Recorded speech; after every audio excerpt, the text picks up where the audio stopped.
Today we are going to be talking about Miki, my favorite Vocaloid, and a Vocaloid I think is most forgotten among the Vocaloid community. So let's get into it. Miki was first released on December 4th, 2009 alongside a Christmas album, which I think is very unique.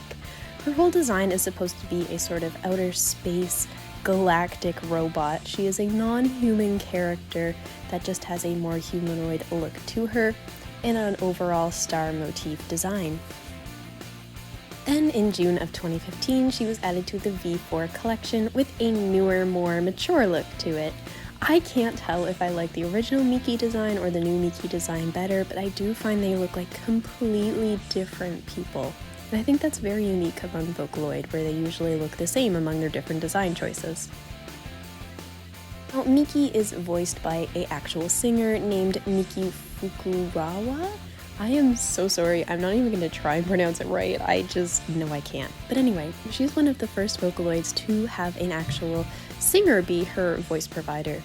Now Miki, the actual human, has a couple of the albums on her own, and overall I just feel like she's a really good singer, so I'm glad that she was the one that voiced our Miki. Now in 2024, it was released that Miki would be getting an AI voice bank for the Synthesizer V collection. This has not come out yet and has been delayed to 2025, and I don't know how I feel about this. I love Miki, of course, but her getting an AI voice bank, I'm just not sure about that. But as of right now, those are her only two voice banks, with a third one on the way. Now, Miki was very slow to gain popularity and overall just hasn't been a very popular Vocaloid throughout the Japanese and overseas fandom. Now, one of the more interesting things about Miki is that she was originally going to be sisters or siblings with Pico. Pico is released by another company, and halfway through production they decided to split, and the companies got into some big argument, I'm not sure exactly what, which ended up making the two Vocaloids not siblings. But if you look at their designs are very similar. They both have that sort of one strange piece of hair. They're both kind of alien, not human designs, and overall they just have a similar look to them. Throughout fandom, they have been seen alongside each other the most. If you look at Miki art, she is usually with Pico, and any MMDE, although there's not many, and anything throughout Vocaloid history, she is almost always alongside her somewhat sibling Pico. As for merch, this is the only Miki merch I could find. I'm not sure if it's official because it's very hard to tell, but this is the only Miki merch I can find, making her one of the rarest Vocaloids to find merch of.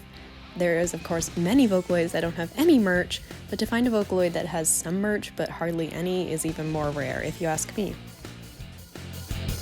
And last little bit to note before we wrap things up in this short overlook, Miki does not have a character item. A lot of lesser known Vocaloids do not have character items, although there are some like Mayu and others that are sort of given items among the community but aren't really official, like her bunny stuffed animal or dark chocolate. And lastly is songs. Now I just wanted to mention one song as there isn't that many Miki songs, and that is Miki Miki Romantic Night. Now this is a sort of spin-off of Luka Luka Night Fever. A lot of Vocaloids have a sort of spin-off of that seeing its popularity. We saw this with Gakupo in my last video. There's something just so late 2000s about this song, but still so catchy. I absolutely adore it. Not only is it one of my favorite Miki songs, but it's just one of my favorite Vocaloid songs altogether. And so that brings us to the end of the short history of Miki.